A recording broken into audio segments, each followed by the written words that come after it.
అదే RTV app వార్తల్ని క్షణాల్లో చదివే అవకాశం ఉంటుంది. ఒక న్యూస్ పేపర్, ఒక టెలివిజన్ ఛానల్ మీ చేతుల్లో ఎప్పుడూ ఉంటాయి.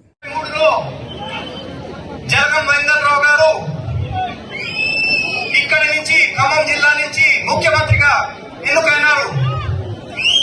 అప్పటి నుంచి ఇప్పుడు మొదటిసారిగా ముగ్గురు పవర్ఫుల్ మంత్రులు భట్టి విక్రమార్కుడు గారు, మన సీనన్న గారు, తుమ్మల గారు, రేణుకా చౌదరి గారు రాజ్యసభలో మరి ముగ్గురు చైర్మన్లు ఒకటే జిల్లాకు చెందిన వారు అని మీకు మనవి చేస్తున్నాను. కేవలం 150 రోజులలో 6 గ్యారంటీలలో 5 గ్యారంటీలు పూర్తి చేశారు ఈ ప్రభుత్వం. ఎలక్షన్ కాగానే 2 లక్షల రుణమాఫీ కూడా మన ముఖ్యమంత్రి గారు రేవంత్ రెడ్డి గారు అనౌన్స్ చేశారు. మరి కొంత బీఆర్ఎస్ పరిపాలన గురించి మాట్లాడితే గత 10 ఏళ్ల నుంచి వాళ్ళు వాగ్దానాలు చేశారు. రుణమాఫీ రాలేదు, ఇండ్ల భూములు రాలేదు, ఉద్యోగాలు రాలేదు, అన్నిటికంటే పెద్దది కాళేశ్వరం ప్రాజెక్టు ఫెయిల్. జేబులలో డబ్బులు నింపుకున్నారు బీఆర్ఎస్ ప్రభుత్వం అని మనం చేస్తున్నాం.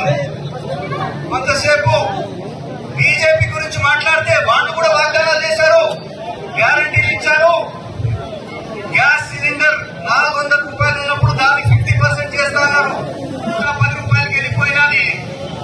ఇంకా పైకి పోతూనే ఉంటుంది, కిందికైతే రాదు.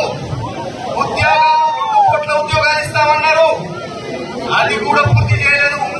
2 ఉద్యోగాల నుంచి 1 కోటి ఉద్యోగాలు తీసేశారు. మరి ఇంకోటి రాములవారు అయోధ్య గురించి మాట్లాడుతున్నారు. మనకు రాములవారు లేరా అని అడుగుతున్నా. ఉన్నారా? నా పేరే రామసాహెబ్. నేను కూడా ఒక గుడి కట్టాను, రాముల వారి గుడి నా ఊళ్ళో కట్టాను. నేను ఒక గ్యారంటీ, 6 గ్యారంటీ తర్వాత ఒక లోకల్ గ్యారంటీ ఇస్తున్నాను.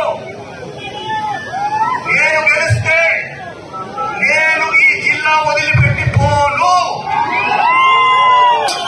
నేను నా 5 ఏళ్ల జీవితం ఖమ్మం ప్రజలకు అంకితం చేస్తా అని నేను శపథం చేస్తున్నాను. మరిన్ని వీడియోస్ కోసం ఛానల్ ని సబ్స్క్రైబ్ చేయండి. లేటెస్ట్ అప్డేట్స్ కోసం వాట్సాప్ ఛానల్ ని ఫాలో చేయండి. అండ్ లింక్ డిస్క్రిప్షన్ లో ఉంది.